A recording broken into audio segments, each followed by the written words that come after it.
Sailor Brother could do anything, even tie his shoelaces. "You must," he added, "otherwise all those sailors will die from lack of oxygen," said Willy, and turning to his mother asked, "Please may I leave the table?" "Yes, if you are sure you've had enough to eat." "Yes, thank you, Mum." "What are you going to do this morning, Willy?" "I shall be out all day rescuing the submarine," said Willy solemnly.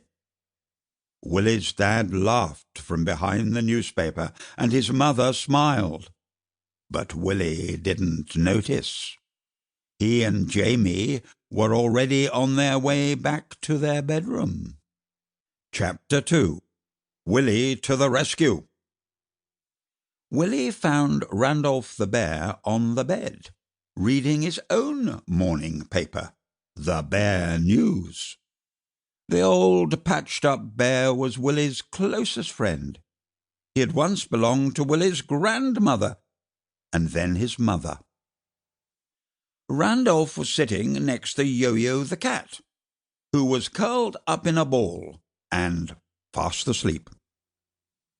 "Isn't it awful about the missing submarine?" said Willy to Randolph.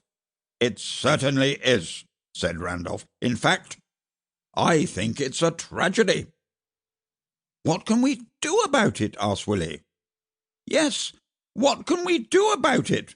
repeated Jamie.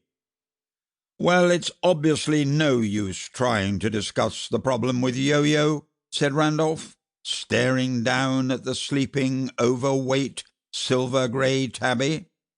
"Or with the grown-ups, because they never listen. I suppose we could find our way if Rightaway Bird can help us." "Good idea," said Willy, and the three of them went over to the windowsill to look for Rightaway Bird. He was perched on a branch in an old oak tree at the bottom of the garden. "Rightaway Bird! Rightaway Bird!" they all cried together. Their friend flew out of the oak tree and landed beside the house. "Good morning, Willy." "Good morning, Jamie."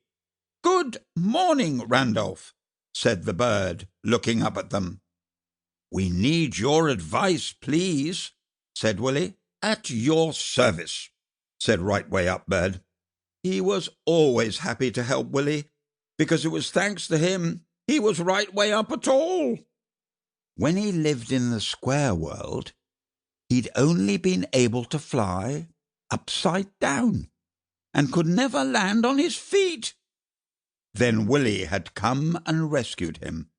But that's another story. "Have you heard about the missing submarine?" asked Willy. "Oh, yes," said Rightaway Bird. "I read all about the tragedy in the Bird Times while I was eating my worm fast." "It is most unfortunate that no one seems to know